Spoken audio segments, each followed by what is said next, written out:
All right, welcome to episode 182, I believe, of Together BHA. My name is Josh. I'm joined by Adam and Craig, as per usual. Craig, how was the vacay? It was very good, thank you. Yeah, obviously I missed last week. I missed watching it as well, so that was a shame. But it was very nice, thank you. Good to be back. Good. Adam, how was the non-vacay? Yeah, great. Great. Yeah, wonderful stuff. It is my birthday tomorrow, though. So it's there's something. 25 again, Ooh. pretty good. You love to see it. You really do. Well, happy birthday for tomorrow. This is not a bad gift to be given early days. So we are joined, and you're going to have to tell me exactly how to pronounce that to make sure I get it right. But we are joined by another early-ish American fan in his Albion debut. Quite apt given that Major Leeds Soccer got flexed to NBC, and we're just introducing a plethora of Albion fans. Like, the propaganda is coming in hard. So if you want to introduce yourself, let us know a little bit about yourself. Definitely. And really just your origin story would be fun, just to find out how you picked Albion of all teams, and go from there. So my name is Scooch. My real name is Mike, but my nickname is Scooch. It's been my nickname forever, so everybody just calls me that. I'm originally from New York. I grew up there my whole life, and now I live in Charlotte, North Carolina. Love it down here. I love the atmosphere. It's really, really great compared to being in New York, even though New York is New York. It's the Big Apple. My origin story for Albion is actually pretty awesome. Most of you probably have heard of the name Andy Bajana. If you haven't, He's the guy in New York, right? Yeah. Yes. Yeah. So, growing up in New York and living in New York, when NYCFC became a thing, that was the team that I followed for a very long time. I was a season ticket holder for the first season before I moved down here. That was the David Villa year, wasn't it? Wasn't David he Villa. there? Yeah. Was the David Villa. That was the mixed Discaroon. That was when they went and drafted Kyrie Shelton. Like, it was big. It was huge. Yeah. And Andy is like one of the faces of NYCFC. I'll just put it out there. He is the super fan. He goes everywhere for the team. He has, like, it's just crazy. And he's really, so for him, he has an early story of Albion as well. Like, he started following him, I believe, because his ex-girlfriend was a Crystal Palace fan. So he wanted to follow somebody to I believe that's how it went there. But yeah, no, you're exactly right. He came on. His claim to fame was obviously the dancing that he did, the dancing and the songs and stuff like that. And he, but he's the reason why I became an Albion fan. We've talked. We've actually never officially met. We're actually meeting for the first time next month. We're actually going to meet at the Charlotte FC versus NYCFC game. He's coming down for that, and I'll be down there for the game as well.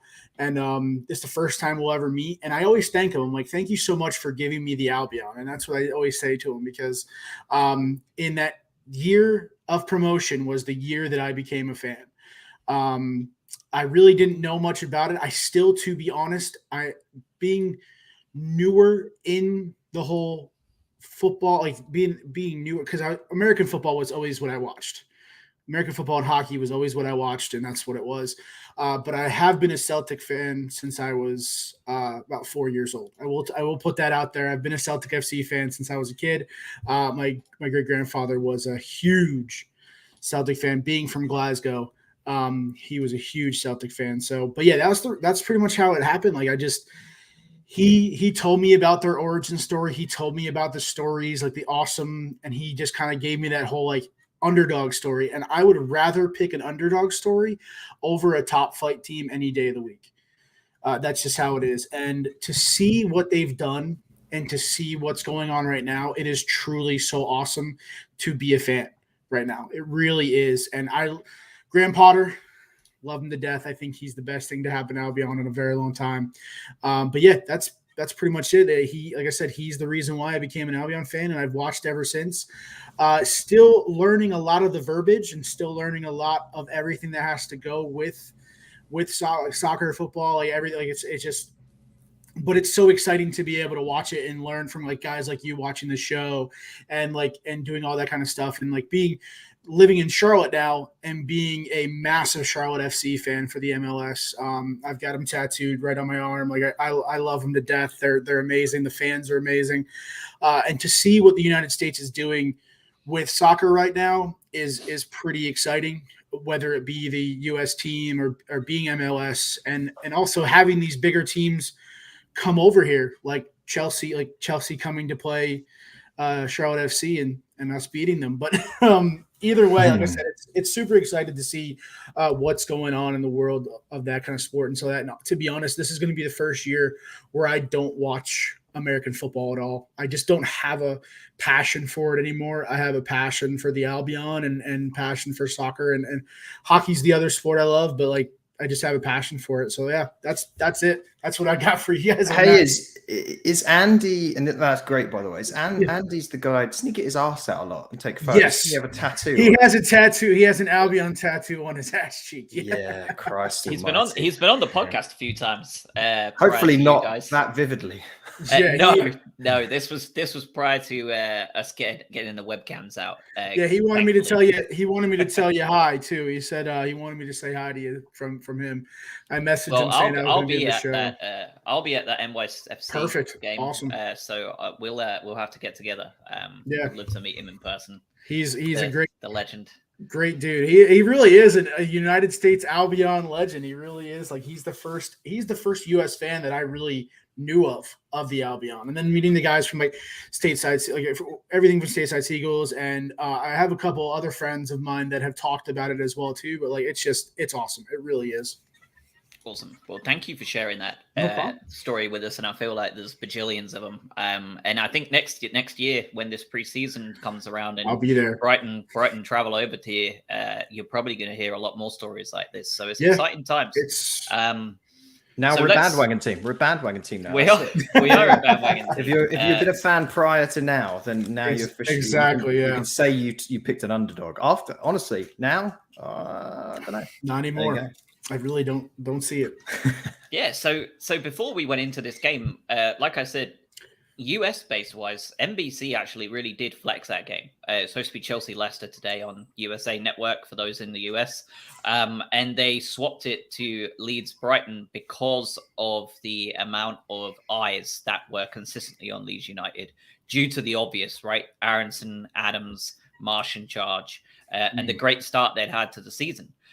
So for those, just around the world, not just in the UK, this was a big one for international eyes on Brighton today.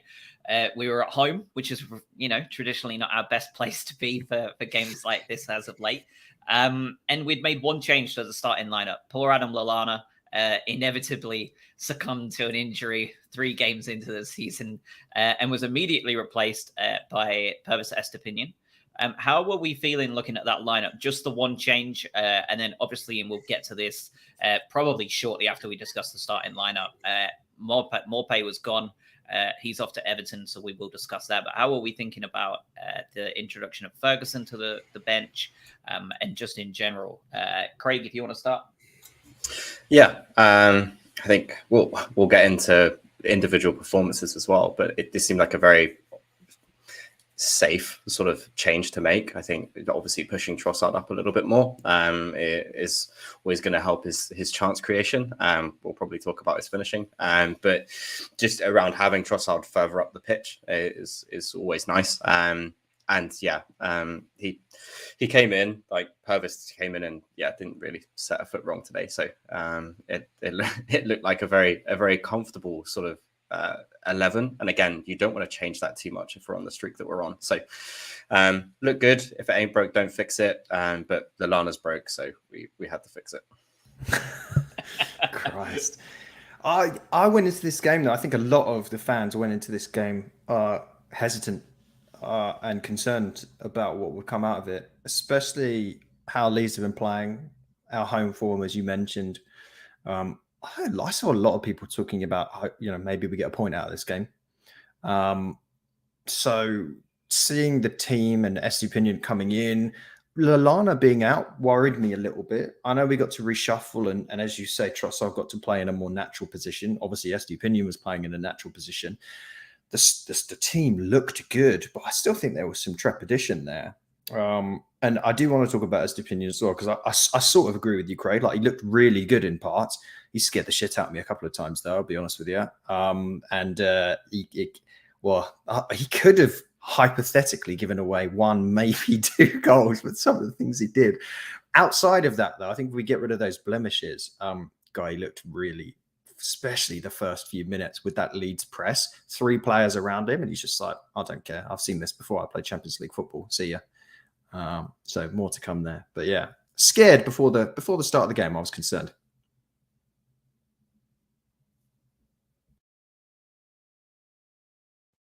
Josh is just choking in case you're not on the. I was. Over there, man. It's like the second time I've had that happen in 4 games. Yeah. Hopefully, we don't choke in the next few games. So yeah. I was equally worried. We've talked about this for a season together now as a group, and I've talked about it for every season since we've been in the Premier League. We traditionally suffer against teams that engage in a really high press, and I expected us to have that happen to us today, given that that's their entire gimmick, right? That's their shtick, and yet it didn't happen at all. We, like you said, that the level of quality on display was so far ahead of everybody else. And couple just to jump in here, next opponents, Fulham just scored at the Emirates with friggin' Alexander Mitrovic getting another one. But I was told Arsenal were winning the league. I was also not expecting to be able to talk about Mitrovic and Pascal Gross in the race for the Golden Boot, but here we are. Scooch, from your perspective, you had a lot of Americans on the Leeds United side. They've had a great start to the season, and we've made the one change, so not really too much to talk about in terms of the changes. Everything looked pretty consistent. How were you feeling from your side? I'm sure you have a lot of US national fans around you that are happy to talk about Leeds right now. What was your thoughts? For me, I've been saying this since last season, and I feel like it always just stays the same for me. When Robert Sanchez is between the pipes, I just feel like we have a chance every time. I just think he is fantastic. I think he is top 3, if not the best goalkeeper in the Premier League right now, and that's just, like I said, my personal opinion. But I just think every single I like it. Yeah, bold, but it's he is playing on another level, and I think either way, the lineup was, I think, just that, like you said, he scared me a few times. He scared me a few times watching him, but like Craig said, if it's not broke, don't fix it. Keep the ship steady, and we'll just keep rolling on. And I'm excited to play Fulham because my boy Duffy is there, even though I'm a super Duffy fanboy. But either way, I think, like I said, it was a great game. And I wasn't nervous. I honestly have not been getting nervous going into these games, watching them, whoever we play, just because of Graham. I think Graham just lets his team do their thing and change it. Like you said, if it's not broke, don't fix it. Yeah, and what we watched for that first 45 minutes is something that we've seen an awful lot, I think, over the years under Graham Potter. And that's not a bad thing. It's just kind of frustrating, right? We saw what must have been, and I'm not sure at the halftime. I'll have to have a look at what the XG was, but I dread to think how bad it was. But we saw a host of chances go missing or just not be taken at all. Leandro Trossard, I'm looking at you especially. Twice he tried to cut in instead of just hit the ball with his left foot, which we saw him do because he scored a beauty against Spurs in the last minute with his left foot. But alas, it wasn't to be. We're slowly starting to look a bit more dangerous at set pieces. I noticed today. Would have been nice to score one.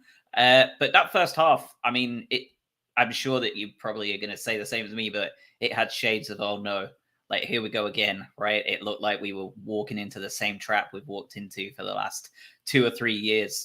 Whether it was going to end 0-0 or 1-0 to them in the 93rd minute, it felt that way, didn't it? Pretty much all the way through that first half.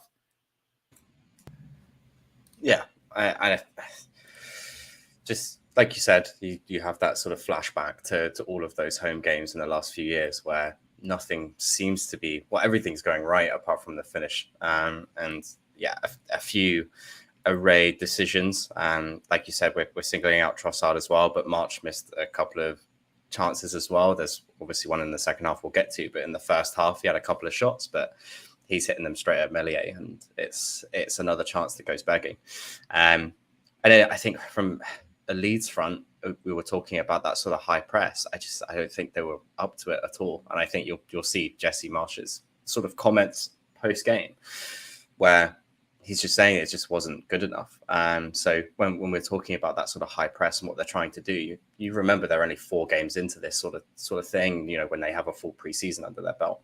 I think it was just too easy for us to navigate and go around. It created too many chances for us, but we couldn't put it away.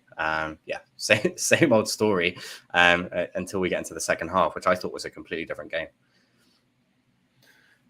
Yeah, it was such an exhausting first half to watch because there was an inevitability about it. And I would have bet a lot of money Leeds just scored on a counter. All right. How many times have we seen that over the past couple of years? They just sprint up and suddenly it's 1-0, despite the fact that we've had all of the ball, all of the chances. Gross was outstanding in the first half, was pretty much central to anything that we created. And as you say, just the wasted opportunities presented to Trossard and March, where if you have players that are better in front of goal, with all due respect to them, we go into that half time 2-0 up at least.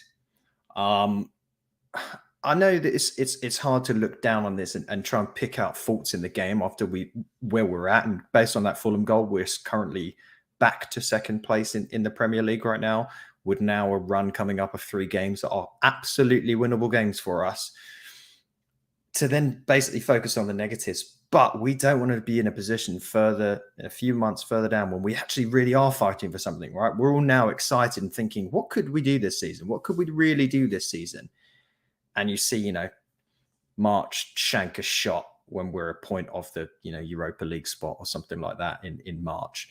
So that's the downside to me. But we probably at some point will get onto transfer talk and talk about forwards. Again, it's not a number 9 problem, really, is it? It wasn't Welbeck flummoxing those chances. It was the other players.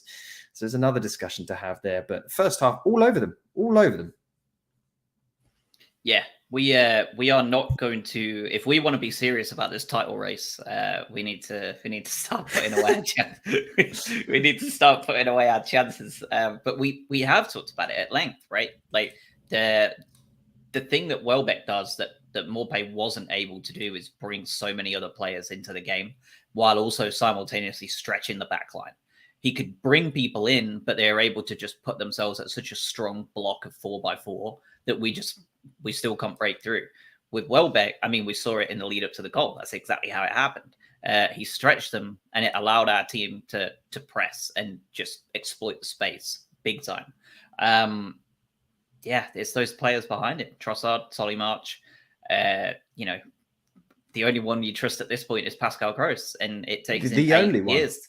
It takes him 8 years to get in the box because he's also the slowest man on earth. So, you've got to be able to have the pace along with it. I mean, as soon as Solly March broke through, I love the boy to death. We've all of us, even Scooch, we've watched him grow up from like a boy to a man, and he's just so frustrating. He's as frustrating now as he was at 18. You knew he wasn't going to score that one-on-one. You absolutely knew he wasn't going to score it. Yeah, there was no way, and he duffed it as well as soon as he touched it. You're like, of course he did. But I'm less annoyed at Solly because Solly is who he is. I'm more annoyed at Trossard because he's capable. And for me, Trossard was decision making. It was the first chance. He should have just smashed it with his left foot. Worst case scenario, right?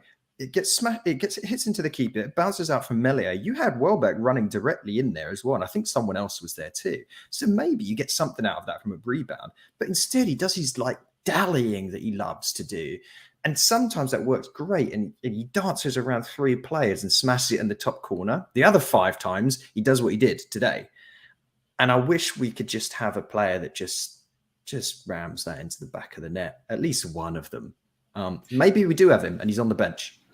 Yeah.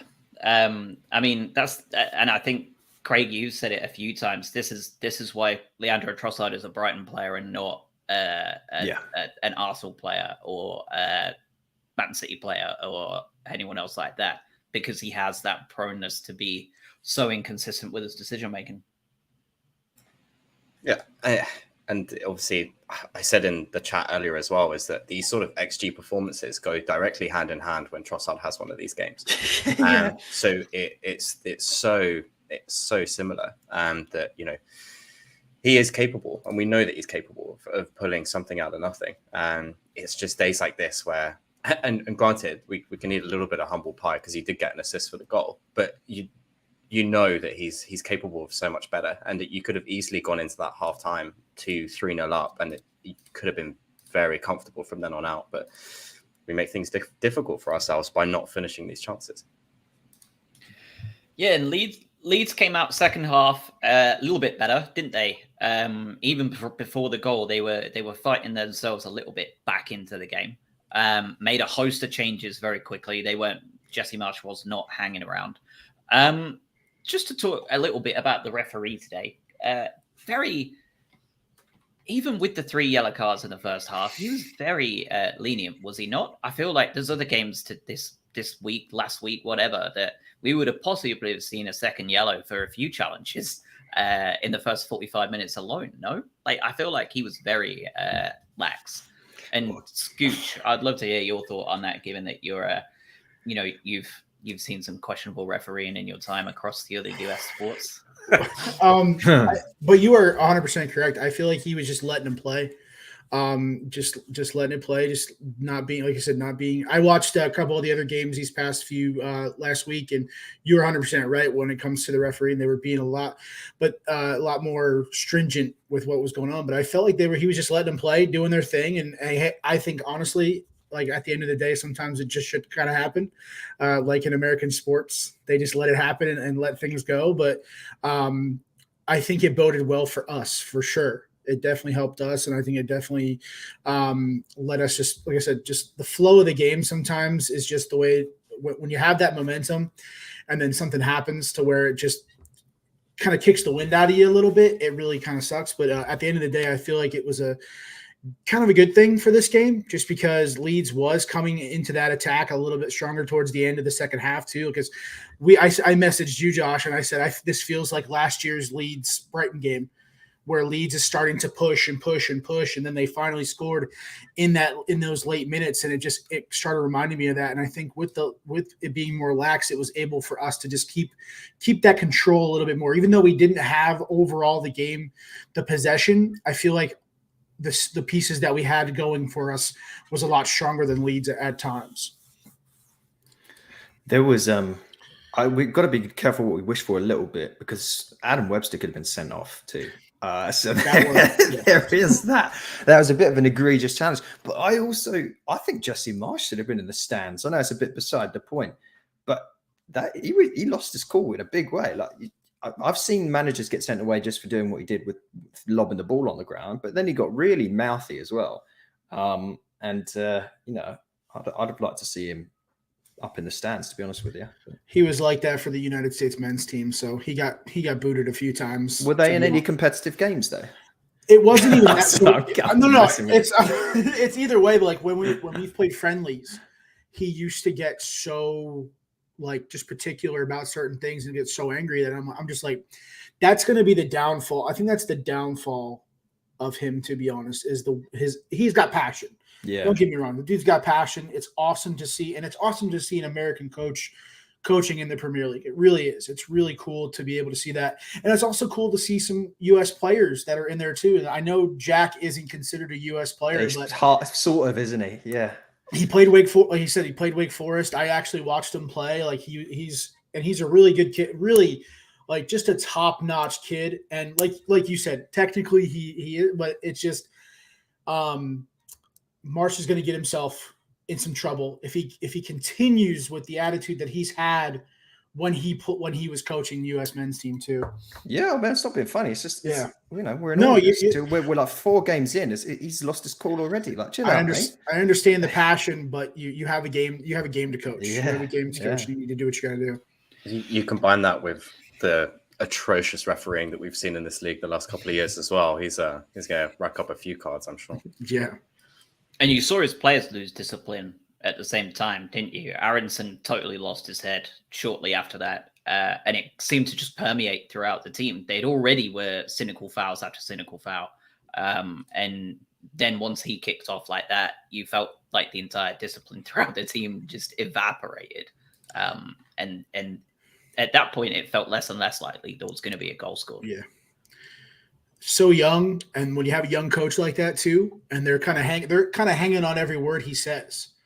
So at the end of the day, if he's getting so frustrated and they're just like, well, I guess we're just going to do the same thing and just kind of do what that's what it kind of looked like after a while. It was like, oh, well, coach is mad, so let's get mad too. And yeah, it's just not how it works. So I think that's what I love about Graham Potter is he can get upset. Like we've seen him get upset, but he is so professional and just so like to the point, like his guys feed off him, and the energy that he brings to that team is what feeds on him and makes him a good coach.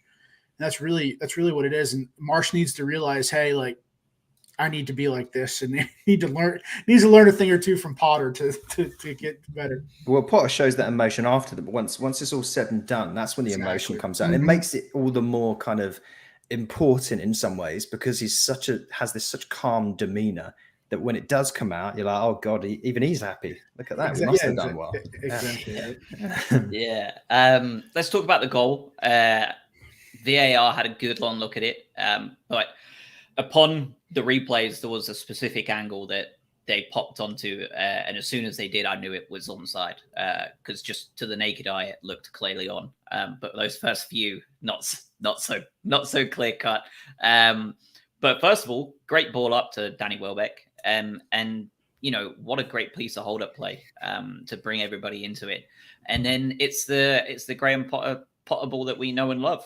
3 or 4 touches of the ball, and Pascal Gross, cool as you like, slots it into the bottom corner. I mean, what an unbelievable start to the season he's had. But at that point, they had just made several substitutions. And we kind of capitalized right off the back of that. And I think we're starting to see that in a few games this season already. This is game 4, like week 4. And not just for Brighton, but I mean, I'm sure that all of us have watched a lot of football after the summer because we're all desperate to get back into it. But these 5 subs are both a blessing and a curse. And we talked about this before the start of the season, that you got to be careful with the wholesale changes because it can mess up a rhythm. And that's really what it did because they looked totally disorganized after that set of substitutions that racked up. And we went ahead and scored straight away from it. And from then on, you know, Marsh lost his head. We were just talking about that. But, you know, from that goal onwards, everything looks a lot sweeter until the kind of the last 10 minutes with the inevitable pressure. But Pascal Gross, what is going on here? Where has this man come from again? His stats are outrageous today. We'll talk about it again when we get to that sort of stuff. But 4 games, 3 goals, 1 assist. That's a goal involvement every single game so far. Worth noting that we have played Manchester United in that group. We have played super billionaires Newcastle in that group. We've just played a high-flying Leeds in that group. Pascal Gross, what more is there to say? He is aging like a fine wine, isn't he? Like a German Riesling. I genuinely don't know how to do it. His positioning is so superb, and that goal, like out of every chance we created, credit where it's due. I will say the chance in the first half that went to Trossard, one of them. There was a through ball from Danny Welbeck that was one of the best through balls I've seen this season. It was stunning, just close enough to the defender where it completely gazumped him. And yeah, obviously we know what happened after that. But the actual goal, I think it started with Estupiñán had the ball. It went to Caicedo. It went to Welbeck. It went to Trossard. It went to Gross. It was just, that's what you want from this team. That's the goal you want to score. I feel like I've said that a few times. But when you see it, you're like, oh, God, that's just superb. Like that's what we want to see. Just everyone being the bit part player in some ways and being greater than some of the parts. And Gross lucky to be in the right place at the right time. A little bit of luck and a little bit of his masterful positioning. Right, you took the words out of my mouth. He's just one of the most intelligent footballers you've you've seen in a while. Just he knows where to be and he knows how to do things. Just a very high football IQ on him, alongside his technical ability. When you see him in that role, in that natural role that you put him in, we've seen him at right wing back, we've seen him sort of everywhere. But when you use him properly, he's just, and like the vein of form that he's in as well. If you think about the way that he ended last season as well, he's just picked up right where he came from. And you're talking about a player that's, like you said, playing out of his skin right now and at his full potential. At 31 is he? 31. Very, very good. Just another outstanding performance from him. Yeah. Talking of how this game was won, high-flying Leeds, right? Let's not take anything away from them. They did just dick Chelsea 3-0 last week. They were in excellent form. So I guess the question is, because NBC aren't going to do it, they gave us 40 seconds and then turned us off because they're upset that the USA lost. But let's talk about how we won, right? Because people are going to look back at this and they're going to think, well, this Leeds side just put 3 past Chelsea. They've scored in every single game so far. What's going on here at the Amex? And I think there's 2 parts of it that I've looked at. One of them is the amount of passes or lack thereof in the final third. We allowed them nothing in the final third. They had less passes in the final third than anywhere else. Bear in mind that for the Albion, we have more final third passes than pretty much anywhere else as well. We only allowed them to get to the middle of the park before pressing heavily. And they had no idea how to deal with it. And no team has done that to them yet.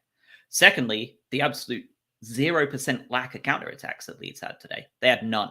0 on the stat board. They didn't conduct a single counterattack. Bear in mind how much of the ball they had in the final third in the first place. It was ripe for counter. Like we were there. We were there to be countered by a better side today. And we stopped them in the middle of the park and in that middle third so well that they couldn't execute either their possession-based plan, where they did exactly what we did today and press in the middle, win the ball back and attack hard. And they had no way of counter-attacking because they just didn't execute at all because we were so good in the middle of the field. And I think for those people that are watching that and wondering how on earth that Leeds team have been so good before, I think that's your story. And I think that story centers around just how good Moises Caicedo and Alexis McAllister have been because they dominated the middle of the park today.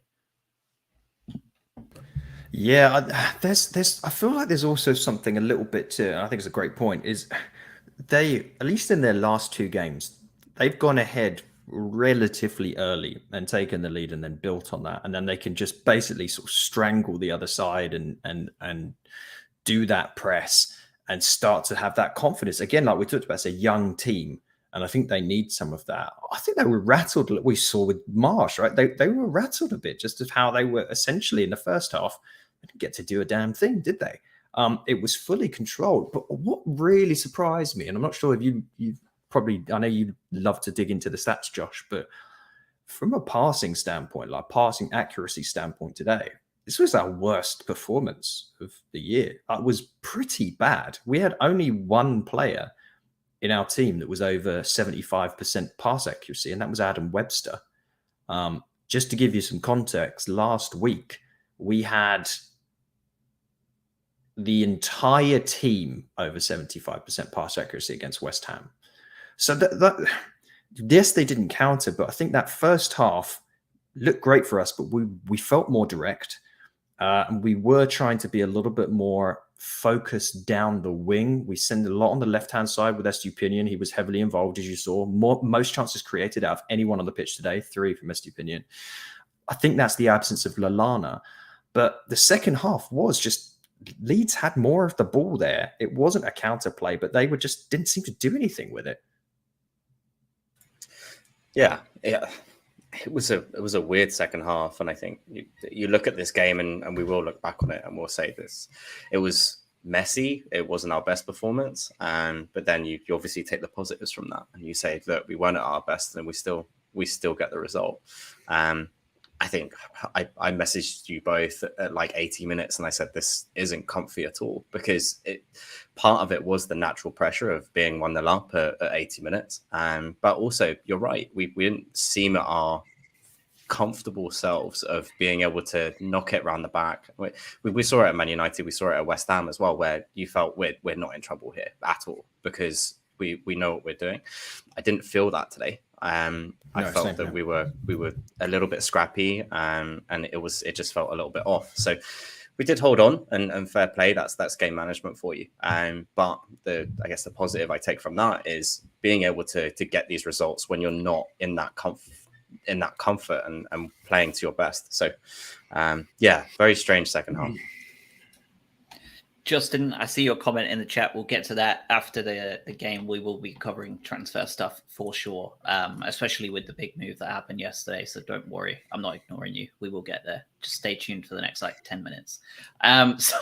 So with the first game all season, we've also made 5 substitutes all the way through. Saw a couple of new additions. Colwill on again. Van Heck as well. I think we had about 8 centre-halves on at the end of the game. We did, yeah. Yeah.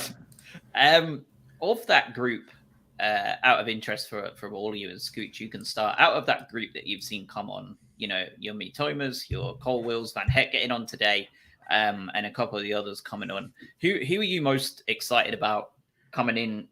That most of that group that came on as subs today are the same ones that comfortably cruise past Forest Green. I don't know if you saw any of that. I did. Yeah, it was. I'm a big Lamptey fan, man. He's fast. His footwork is just when he was. I always consider when I look at those kind of guys, they remind me of point guards in basketball, just kind of breaking ankles and moving. And he has that. He has that ability to do so. And watching him is just fun to watch. He's a really great. But Mitoma is another guy I really liked watching too. I think he's going to do great things for us. I think he's going to be one of those guys that we can depend on. But if I was to choose somebody that I love seeing come off the bench all the time, I know he's still young and he's still kind of getting used to it, but Lamptey is definitely going to be my guy that I always like watching come off the bench. Unsurprising. It's the right take in many ways, isn't it? Yeah. I don't know if you saw him turn someone inside out at Forest Green on Wednesday. That was great. Yeah, I loved it. It was great. Sent him back home. He's ridiculous. He's absolutely ridiculous with his footwork. Let's talk about Purvis Estepinian, shall we?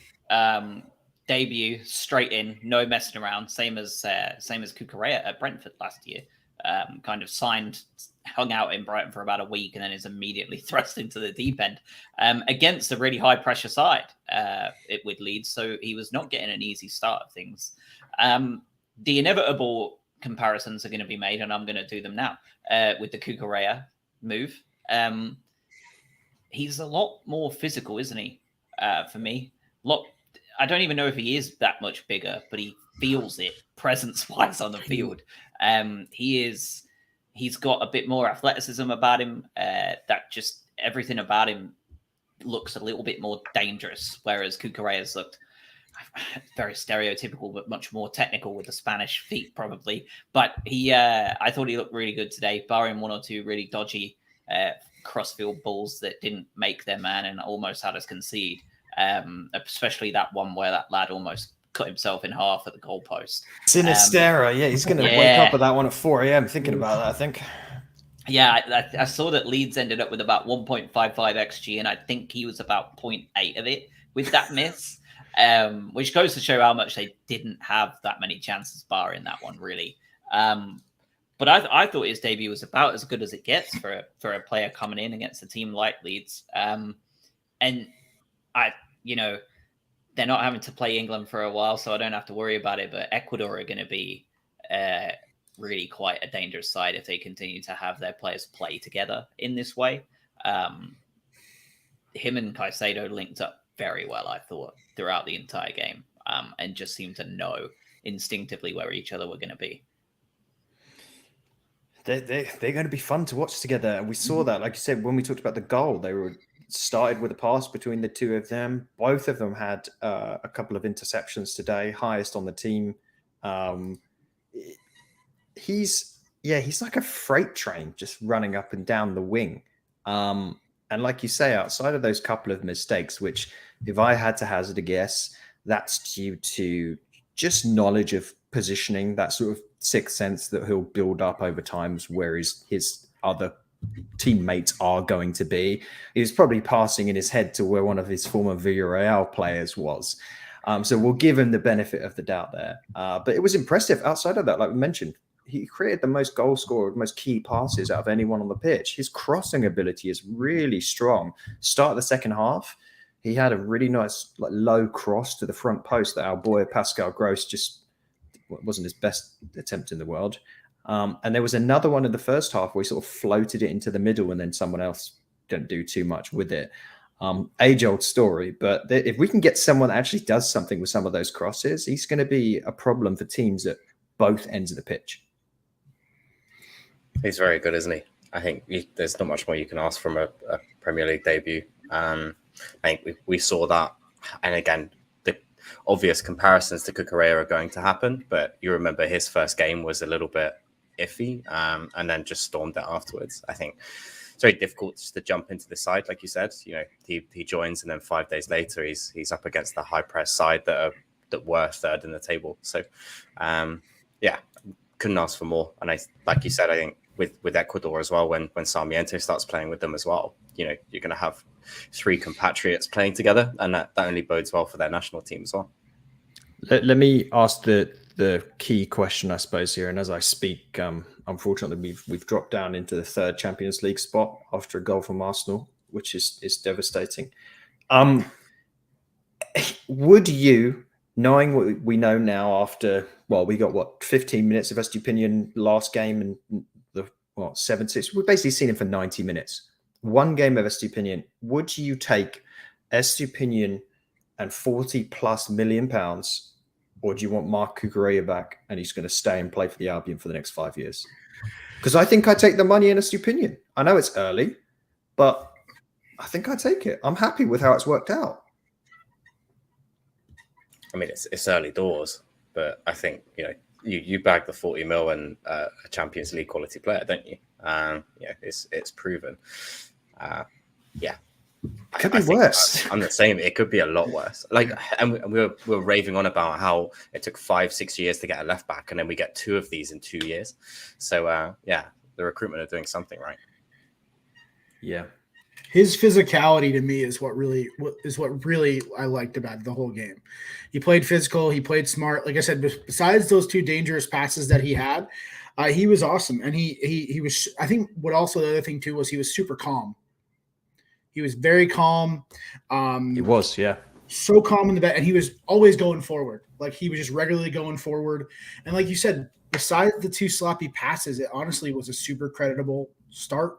And I think starting at home is always a nice little thing, because the fans at home are going to love the fact that you're doing good things. But like I said, besides those 2 sloppy passes, I love his physicality. He reminds me of a couple players here for Charlotte that are super physical and do the right things. And one is a little bit taller than him, but he plays, I think what it is, dude, he's 5'9", but he plays like he's 6'3", 6'4". I think that's what I like about the physicality with him. And like you said, I loved Cucurella. I was a huge Cucurella fan. I was super upset when he left, but I have to agree that I would rather take, as of right, like I said, we're so early, but that extra 40 million is just looking really nice right now for everything else just to add and to get better as a team. I was happy before he played a minute of football, much to the distaste of half of Twitter, but I was delighted. He hadn't even kicked a ball yet. He probably hadn't even landed in Brighton yet, and I was still wearing yellow. Yeah, I was delighted with the deal. Just on paper alone, like the pedigree of him, it's a no-brainer. And you know, when you looked into those like insanely over the top stat websites and how almost every single one of them compared him as the most comparable left back to Cucurella in the top 5 leagues, it was like, okay, I guess I'm seeing the same tools that Brighton are. It was just an unbelievable no brainer. And I mean, what a signing it's been already. And what a signing it's probably going to be for Ecuador. They're going to be delighted because if they have a good World Cup, you know, like Craig said too, with Sarmiento there, you know, he's been injured, obviously, but he'll be okay. He'll fix himself up and he'll come back. But just working in training together every day, that's a huge boon to any team. Leeds are going to have the same benefit, right? Just having Adams and Aronson and other players playing together, they're an immediate improvement because they already know how each other work. To pivot a little bit, because I've been one of the bigger, well, we all have actually on the show. I've been pretty big critic of this particular player's defensive ability. But Alexis McAllister, very good today. Marshaled that midfield. Had more tackles than anybody else. He had 4 successful tackles. That's double second place. He was very good indeed. I thought he played really well. He did pick up that yellow card for his cynical challenge later on, which is just whatever. But I thought he played really well today. He looked really confident on the ball. And him and Caicedo, someone's going to clip this, but they look better. They look better now than Basuma did with the way they work together. That this drop and go, this drop and go stuff. We're seeing it in the box though. We're seeing more players in the box than we ever did with Basuma in the side because of the way they're allowing each other to maraud forward. It looks great. And I mean, well, the results speak for themselves. And if I could have Basuma back, I still would. But what a duo that they're looking to be already, just 4 games in. Yeah, I see what you're saying. I do see what you're saying. I'm still, you know how I feel about Alexis. But you're right. Defensively, he was great today. Couldn't pass the ball, though. One of the worst pass accuracies on the team, and the rest of the team had a bad day as well. I'll give him credit. It was 69%, so we can have that. Nice. Yeah. Nice. But I think some of it was all just, again, down to the game plan. Let's not take anything away from the man of the match, who is Graham Potter, again, because we started with a 5 at the back after we had to switch things up with Lallana coming out. Around the 70, 80, or 75th minute, somewhere around there, we moved to a back 4 and switched things around. And as you said, Josh, towards the end of the game, when Leeds were trying to do what they could do, I think we had, how many central defenders did we have on? About 400 of them. I think we were about to try and get, Ostergaard back from Italy at some point. So no, it was really masterful just in terms of how that game flow worked out. And what it did is just meant that anything that Leeds tried to do to get back into the game with a little bit of luck and fortune was stopped. So yeah, it felt like a tactical, the old Potter masterclass over necessarily individual player performances today for me. I'll back Josh in the McAllister stuff though, because I thought he was good. The first couple of games, I think, where we're trying to ask him to do a different role and a different job to what maybe he's been used for in the last couple of seasons. You're starting to see the fruits of that labor now with him and Caicedo starting to know each other a little bit more, starting to work together a little bit more in there, starting to become that well-oiled machine that Basuma and Caicedo was starting to be. So yeah, I think we know the technical ability of McAllister, and I think we've talked about on this podcast before, like, what is his best role, and I think there still isn't an answer to that, but it shows you that he can play in a multitude of roles, and that's why he's here, because Potter loves that versatility of players and being able to work in those positions. So long may it continue. I think he's very calm on the ball, and if he builds up that rapport with Caicedo in the middle, we're in for a good season. Argentina are going to appreciate it too, because that's not something they particularly have in that midfield. Who knows whether he'll get a role in Qatar, but that kind of versatility on the international stage. I mean, we saw it with Ben White. That's why he got the call up, because he can play in a multitude of roles. They're kind of the golden goose. So we'll see how he fares if he gets the call up. I'll be surprised if he doesn't at this point. But let's talk man of the match. Scooch, we'll go with you first. Who have you got as your man of the match today? And then we can go in whichever order you fancy, whoever feels like saying something next. You guys are probably going to laugh at me, but I'm going man of the match is El Capitan, Mr. Lewis Dunk. He's everywhere. He's all at once. He's his decision making is flawless, and I really hope that if he keeps up the way he's playing right now, I hope he gets a shout from the English team, from the England national team. But he's always there, right place, right time. And I know he's, what I'm saying, he doesn't show the spurts of just like them, like always, but he's just he's reliable. I always say he's kind of like a Toyota Corolla. He's always reliable. He's always there. He's always don't do him dirty. Well, I can't say any like European cars because what are we going to say about them? True. But no, I think Dunk is just always there. He's the captain for a reason. He was captain for a reason. Like he's just always there. If I was going to say anybody else, it would probably be Sanchez. I think Sanchez made some great saves. It might just be the fanboy in me. I'm a fanboy for a lot of these dudes on this team just because I think they're coming into their own. And I think, like I said, dunk-wise, I think he's in the best form of his career right now. He's in the best form of anything right now, and he's really exciting to watch as a defender. So that's who I would pick for 100%. Yeah, I'll go. I think I'm going for probably the safe bet of Pascal Gross, just because from what we see and what he does and the role that he does, and despite his lack of pace, should we say, he seems to find himself everywhere. And I think Josh, you said earlier, right place, right time. I think it was Adam, sorry. Just being able to have that knowledge and that IQ and being able to put that ball through for March, to be able to deliver those set pieces that we're looking more dangerous on, to scoring a goal and being able to hit the target is not something we're too used to. So yeah, it's Pascal Gross for me today. Gross put in 6 crosses, which is pretty absurd. His set piece delivery was also pretty impressive. Some sort of missed opportunities there. It could have been even better for us there too. So that Webster header is going to haunt me for a while. Yeah, Dagan brought that up in the chat too. One of Webster missed a couple actually. It was a bit of a weird day at the office for Webster, wasn't it? I don't really know who to give man of the match to. This is a bad choice, but I'll do it. I will give it to Estupinian. Even though he could have absolutely given the game away and been public enemy number 1 immediately, he was really impressive outside of that, especially a debut and starting debut in a new league for him. There were a number of times where you just felt incredibly confident with him on the ball. He, we said, created really good opportunities, already felt like a real part of this team. And that's easier said than done. So we'll give it to him. Honorable mention to Danny Welbeck, who continues to arguably be in the best form of his career. I wouldn't even argue it at this point. If you're continuing on from last year, I think it's hard to argue with it. I mean, he stayed fit for 10 games, which is rare enough. Yeah.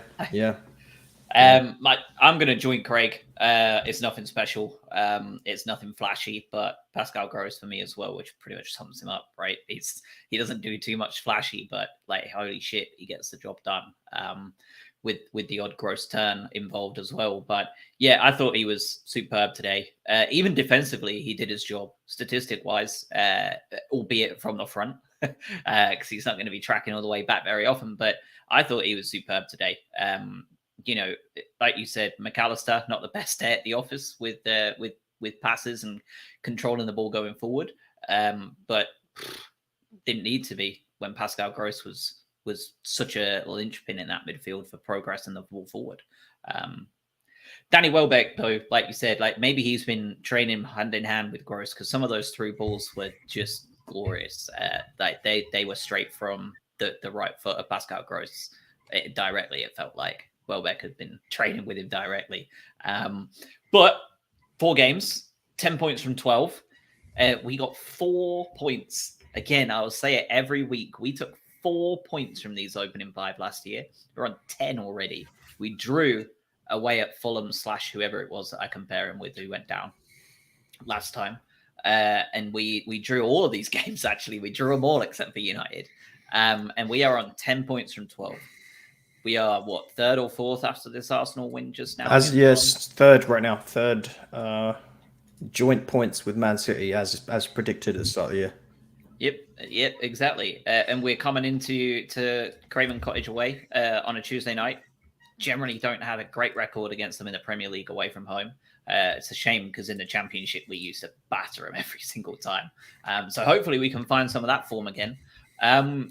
We'll talk about Fulham in a minute, but I do want to cover the transfers first. So one of the big ones to discuss, the obvious only big one really, is Neal Maupay. Neal Maupay is gone off to Everton to play. I don't know, second choice, third choice. Is Anthony Gordon a striker now? I don't know. He scored today. Played up front today. Calvert-Lewin did not. He's injury prone as anything. What role Maupay is going to play there, I don't know.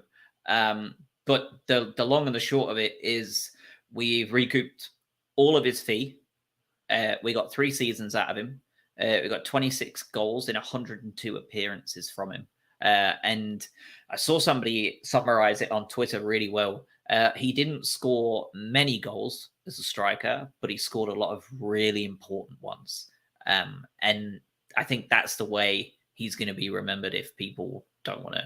I know he had a few people who weren't fans of him out there, but for those of us that have a little bit less emotional about him, I think that's the way to look at it.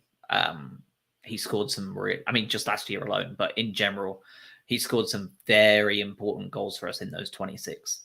And in that respect, he'll be missed. But overall, I thought it was a great move, and I'm glad that we went through with it. Yeah, I'm interested to see what you guys think. It's hard. It's so hard to say because he's leaving the club for a reason. He wasn't good enough, in my opinion. As you say, there's some incredible memories from him. That equaliser last year against Crystal Palace will stand out to me. That will stay in the memory. Incredible moment.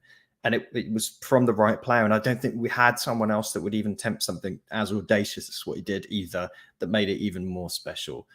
He was sort of our bastard in a way, wasn't he? Like, yeah, he's our thug. Now I think we're probably going to play Everton at some point, and he'll be a pest and we'll hate him. I just wish he could have finished a few more of the opportunities presented on a more consistent basis, because he's a player that you kind of would like to have stuck around. Because one season, didn't he score 12 in one of his seasons here, and then did 8 and 8 or something like that? You almost feel like if he could hold himself to that standard on a more regular basis, we would have signed him to a longer contract, and we wouldn't be doing this search again potentially for someone to replace him. So I think the deal itself, I would rate incredibly highly. To get a player with 1 year left on his contract who wasn't going to sign here, to get nearly 16 million quid for him. Yeah, you take that any day, don't you?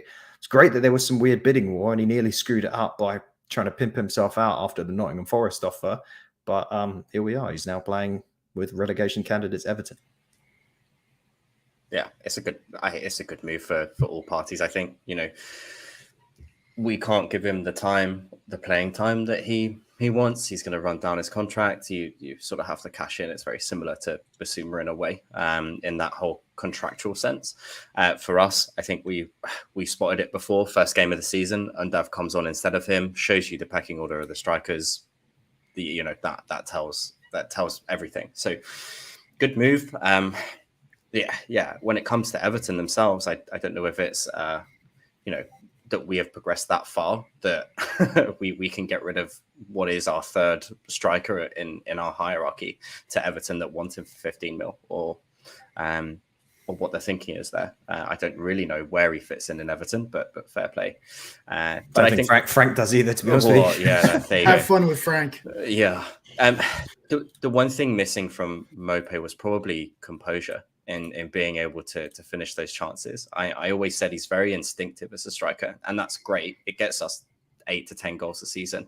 But when he had time to think about a chance, he tend to sort of miss it up or overthink things. But hopefully he can get over that. Hopefully he does well at Everton. Like you said, we're going to hate him in about half a season time anyway. So that's just who he is, and that's why we loved him, and that's why we'll hate him.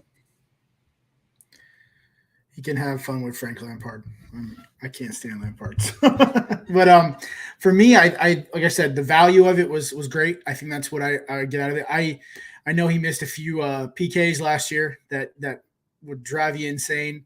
But like you said, his composure and sometimes his attitude just wasn't team. He wasn't a team guy. To me, he just didn't feel like a team guy at times. And what we have going right now, like you guys said, he's just not part of what we have going. And for Lampard can take him for that 16 million and do whatever he likes with him, because Lampard will be going out of Everton in a few years anyway. Few weeks. Exactly. Where does Mopé go in the ranking of French players that have played for Brighton, and why is he behind Romain Vancelot? Well, he's certainly not on Knockout's level, is he? Really? Yeah, like not even close. But yeah, Answers in the chat. Yeah. So Justin in the chat, who do we want the club to get a hold of? Do we want to bring in replacements for Bissouma or Morpay? So, I mean, I'll aim that question to you guys. Transfer window closes on Thursday at 11 p.m., I'm pretty sure. Brighton, as it stands, are 20th in the table for the least net spend. Manchester City in 19th, by the way. So we are, and we could spend about £30 million between now and Thursday and still be 20th in net spend. That's how much money we've made off of these players this summer.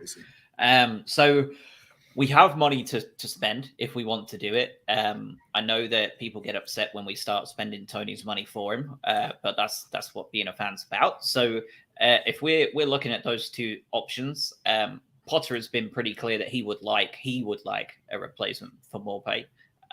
What do we think? Would you like to see an addition in midfield? Would you like to see anywhere else between now and Thursday? I mean, we're going to get our answers pretty quickly, but the clock's ticking.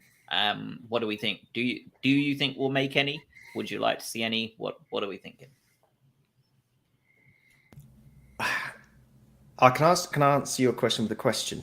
Of course. So I'm not saying this. I want to make it clear I'm not saying this. But some people might be saying something like this or be thinking it, but I am not thinking it. Is anyone worried about Dennis Undav? I know he scored in midweek. Is anyone worried about Dennis Undav? I'm not saying it. I'm just making this clear. Worried in what sense? That he won't get up and running? Yeah. Well, there's always that element of doubt, right? It's not been the dream start, really, has it? Well, he hasn't really had a chance. Yeah, I would say it has been a dream start because we've been so good we haven't had to bring him on. Like you can't blame him, can you? That he's not broken into a team that's 10 points from 12. Yeah, and you give him a cup game and he scores. He did miss a sitter. He did, yeah. But he didn't miss one of them. I bring this up because it brings around for the Mopé question, right? Because what kind of striker are you trying to sign? Because if the club is confident that Undav is able to deliver goals in a poacher type play, so replacing what you wanted from Mopé, then what are you signing? Or what kind of player would you be signing? Because then I don't think it's a Mopé replacement. And the chap that was thrown out by Naylor yesterday, who I got some shit on for Twitter, who scored about 3 goals in the last 14 years, Christian Kwame from Fiorentina. And someone kindly pointed this out to me. He's much more in the mold of a Welbeck as opposed to a replacement for a Mopé. So I'm wondering, the club is thinking that we have our Mopé replacement already, right? So maybe we need to fill in the gaps and have someone else as a backup. I still think you need a backup to an injury to Danny Welbeck. I still think you need a central midfielder or a defensive midfielder. What do I think we'll do? Absolutely nothing. I think you're right. What are we replacing? I think as soon as we got Undav over the January period, we were like, okay, well, not only does he physically look like Mopé, but like he also is in the same mold. I think you're right. Kwame is identical to Welbeck in the way that he plays. From what I've seen, that's very limited, but that's not gospel. So you're then saying, well, okay, what about all these tall strikers that we always get linked with? What are we doing there? Do we have an option for a target man, or is that another option? But you're right. It's a suitable question. Is what are we signing them for, and do we really need to? You've had Potter in some of the conferences and saying, we'd like to, but we don't really know what we're signing, and if they don't fit, then there's no point. Let's not sign people for the sake of deadline day, trying to get a little bit of media scrum going. If we don't need to replace, then we don't need to spend that money. There's no pressure there. Let's also give a shout out here to Graham Potter for clearly listening to the pod and laughing in his press conference yesterday about how everyone keeps talking about us signing a 20-goal a season player and how on earth we do that. Salah and Kane were the only people that scored. His line was, absolutely, I'll just ring Tony Bloom up and say, can we sign Harry Kane then? Good. That sort of thing just needs to be just slammed like that. Yeah, that's stupid. Dagan in the chat, Cifuentes, Ecuadorian midfielder, LAFC. I've been paying a bit more attention to him in highlights since he's been brought up. I can't bring myself to watch a full game against him, but he's very good, and he really does remind me more and more of Jakob Moda as time goes by. Probably slightly better than him, but he's also in a worse league, so I don't know where that translates. But I think that is a place we need numbers, because I mean McAllister gets a 1-game ban and Lallana's hurt already, and or rather Caicedo gets a 1-game ban and Lallana and Mac are hurt. We know one of them is injury prone as anything anyway, and Caicedo is going to get 1-game bans from yellow card accumulations this year. Absolutely. So you have that happen, and most teams are going to be a little bit weaker when half of their midfield's out, but as is gone, like we have none at that point. And I would really like us to have something there. Because right now we have a superb starting 11 midfield, but we have very little on the bench, and that's something I would like to see us bring up. Yeah, I mean, Scoot, I don't know if you've maybe some MLS players you've got your eyes on. You want to. There's to be honest, there is a few that I would love to see. They would definitely not like.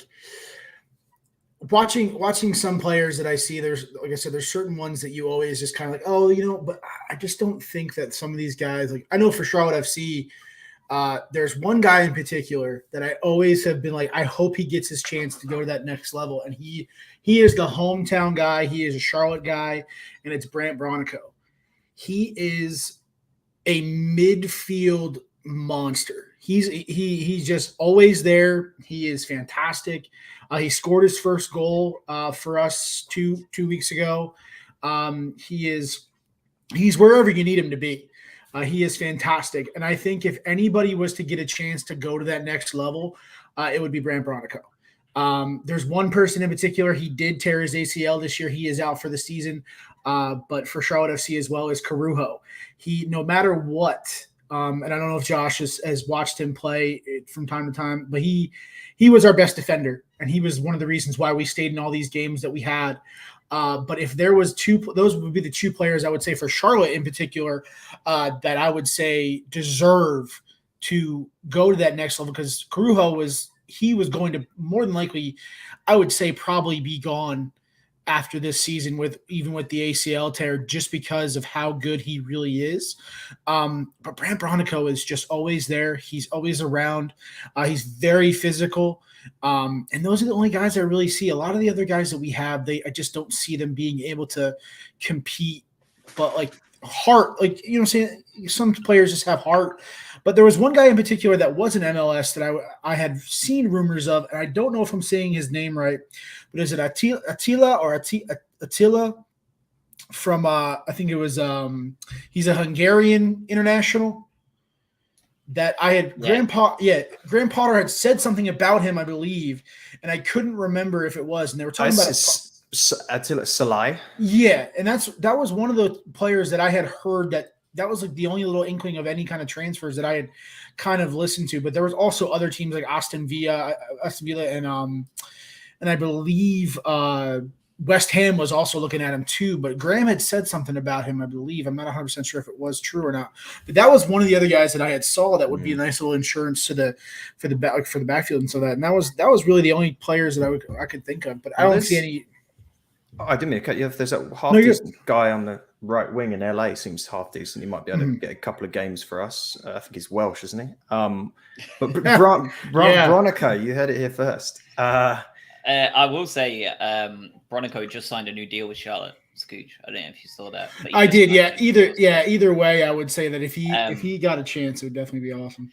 Carujo, though, is the one player that I've been watching regularly with Charlotte that I feel like he could pretty much slot into any kind of non-Big Six back line and look comfortable. He's very good. Just looks better than most people on the pitch for the most part. Yeah. And you can see his frustration when the rest of the not so good back line lets him down because he's playing the role of three men. But he's very good actually. I was really surprised at just how good he has been. But yeah, we'll see. I don't think we need another centre half though. I feel like that Salai one. I feel like his agent has gone into overdrive at the end of the window. Because I've seen like several foreign clubs also been linked with him. There's like 18 clubs in the last week have been linked with him. So I think his agent is just like spamming that like Football Manager like offer to clubs, and it's just like seeing if anyone's interested. Because I've seen his name thrown around a lot, and I don't think anyone's that interested. But Fulham next up just lost to Arsenal. Unlucky to do so. Very physical side, playing much better in the Premier League this year than they did 2 years ago.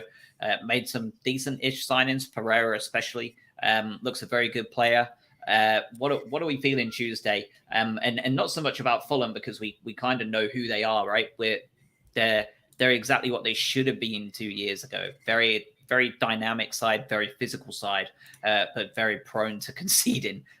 Pretty much as most teams are when they come up. But for the Albion, 3 games, 3 days rest. We're probably going to start to see some rotation.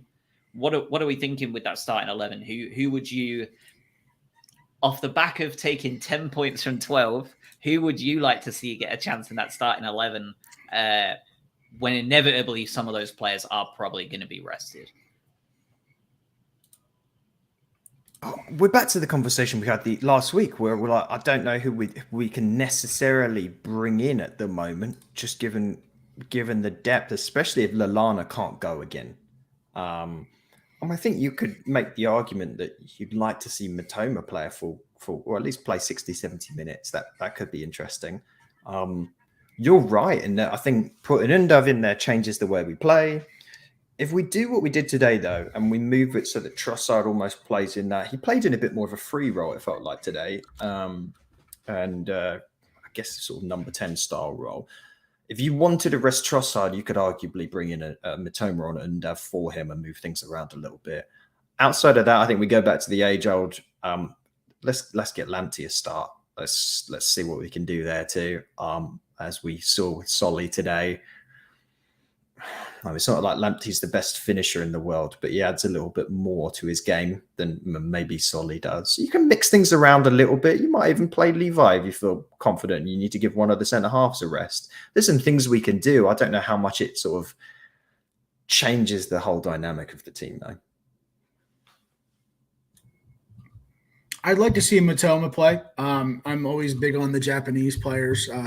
Being a Celtic fan, we're Japanese heavy over there, so they're definitely awesome to watch, and I think it would definitely be cool to see him get the thing. I think Sully shut down the other Pascal today. He kind of, if we really watch, and he kind of really shut down the other Pascal. Didn't really give him a chance to really do stuff, and I'd like to see him stay in there. But Lamptey, I would definitely like to see him get the start hopefully next week. See what happens. We haven't talked about Mwepu. Craig, maybe you were going to bring him off. I'm not sure. Yeah, he was one on the subs bench where he obviously, we were singing his praises around sort of goals and assists when he does play, and sort of his extrapolated expected goals and assists if he played the whole season. He brings you that energy in the middle, and I think as long as this team is playing the way it is, I don't think he's really going to start, but he's one that I would like to see in the middle as well. But you can't drop that midfield playing how they're playing at the moment. So I think a lot of them are just going to have to wait their turn or be patient until injuries or results go against us. Yeah, I think when you look at that starting 11 of the players that may well need a rest, you've obviously got Solly March because he's been up and down that wing for 3 games, 4 games now. We've talked at length about what Potter expects from his wingbacks and his wide players, and it's more than anybody else in the team. So I wouldn't be surprised if he was swapped out for Lamptey on Tuesday with the short turnaround. And like you said, I mean, I totally agree with you. I would love to swap Trossard with Mitoma, not permanently, but in the role that Trossard played today. I would love to see Mitoma in that role Tuesday. Bearing in mind that Trossard has played that wingback role for 3 games before Estepinian came in. He's had a lot of work to do. He's covered a lot of ground. Better at wingback as well, for my money. Yeah. As in compared to where he played today and what he did. Yep, I agree with you. I wouldn't be surprised if we saw Mwepu on midweek. Potter loves him. Clearly, he's very high on him. He's getting him on every chance he can from the subs bench. He obviously considers him an important player, whether it's protecting a lead or chasing a win. He's bringing him on every single time. So I wouldn't be surprised if he comes on. Who for? I don't know. And then Welbeck as well. Like, we've really got to be careful with him. We've talked at length about how he's in the form of his life. Like, we don't want to lose it because we wanted to play him 3 games in a row, 3 days back to back. If there's a game for it, I wouldn't be opposed to seeing Undav in there. The only thing I would say is if you're going to swap Trossard and Welbeck, you're taking a big risk in terms of consistency. So I think one of them's got to be dropped just for the sake of fitness sake. And Welbeck's the obvious one, given the form he's in and the proneness that he has to injury. The cat either agrees or disagrees with you. I'm not sure which. Yeah, I heard that through the headphones as well. But that's for my money, though. The wingbacks and those 2 up top are ones to worry about. If Lallana had played today, he would have been on that list as well. Very much so for swapping out. But he didn't even make it. So never mind. Yeah, there is I think it's easy to worry when things are at such a high point, because the start of the season has gone better than I think even our most optimistic fans could have expected.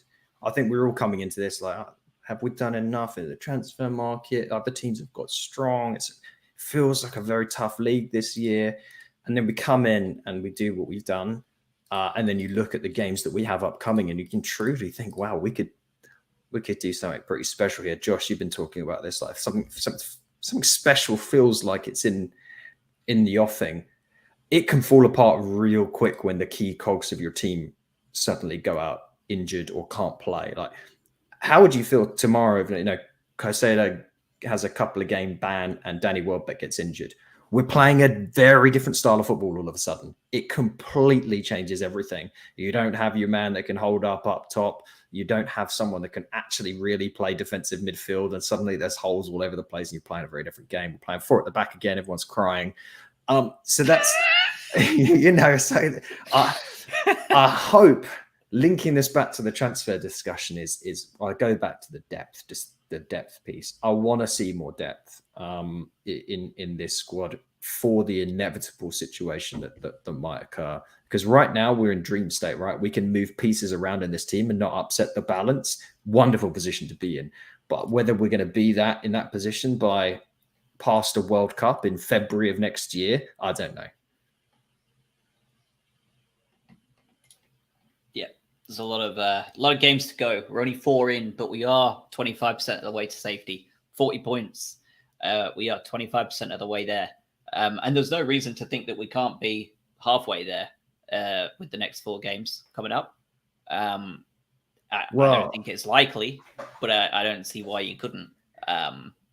It's these first 4 that I expected to get not much from. Yeah. We spoke, a couple of weeks ago where it's just like, get through United and Newcastle, do what we can against Leeds, depending on the start they have. And then let's just look ahead. We've got Fulham, we've got Bournemouth, we've got a dodgy Leicester side at home. They're the ones we want to be looking at taking points from, picking up that momentum against. And we're going into them unbeaten with 10 from 12. At that point, we get to the end of September with a half decent run there. You're going to get some very over the top reactions, but they're all going to be fun to read because they're going to be good ones. So, yeah. That Bournemouth game should be a pretty fun one after what happened with Liverpool today. We'll lose it. We 100% will lose against Bournemouth. There's no doubt. I was just like, these 4 games is so Brighton to go and get 2-3 points from these 4 games. So like, my feet are firmly on the ground. It's a good start, but I know the Brighton and XG Albion will be out in 4, so I'm sure. So I'm hoping that, you know, we like I think Potter said in one of his things, he said just stay humble, take it one game at a time, see what we can do. But yeah, these sort of over the top reactions are a little bit much at this point. So let's keep calm and carry on, as everyone says. We've been hurt too much in the past. It's almost like I'm fully expecting getting 1 point from the next 3 games, and we'll ready. Beat Liverpool. I'm ready to get hurt again. So pain, suffering. What a start, though! Massive. Yeah, seriously. Super excited. We didn't talk just very quickly about our annoying next game in the cup.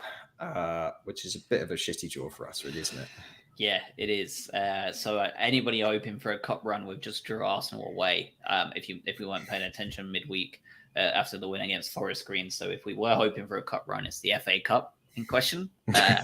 We switched cups now.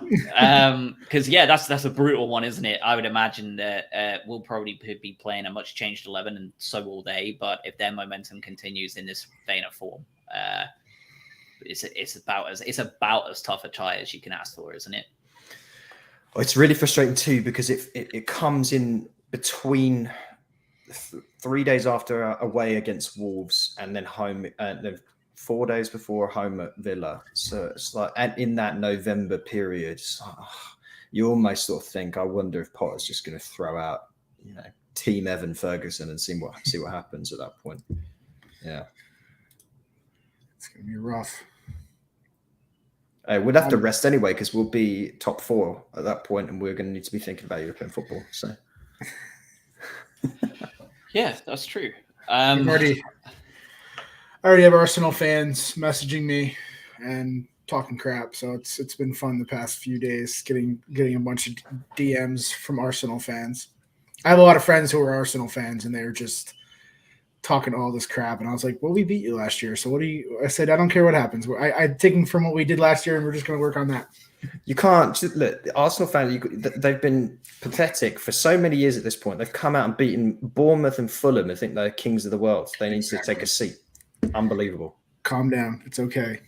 You'll be back to normal soon. Yep. All right, fellas. I think that about wraps everything for us. We've covered a bunch. This week, rather, I suppose. We've got a couple of different events coming up. Fulham on Tuesday night, of course. Big one. I mean, we win that, and shit's going to be wild going into Thursday. But it could be the perfect kind of feet on ground moment if we don't get a result there. Calm everybody down a little bit. Get eyes focused on that transfer window closing on Thursday. So in terms of when we're going to record, I don't know. I don't know. We'll let you know as and when we get there. But we will be on at some point this week to talk about the game and the transfer window. So just keep an eye out for those links and those podcast episodes as and when they drop, or episode, I don't know. But yeah, if that's everything from everyone else, we're good to wrap here.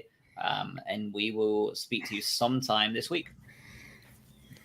Cheers. Thanks, everyone. Scooch, thanks for joining us. Thank you guys so much. It was a lot of fun, guys. Cheers, everyone. Cheers. Thank you.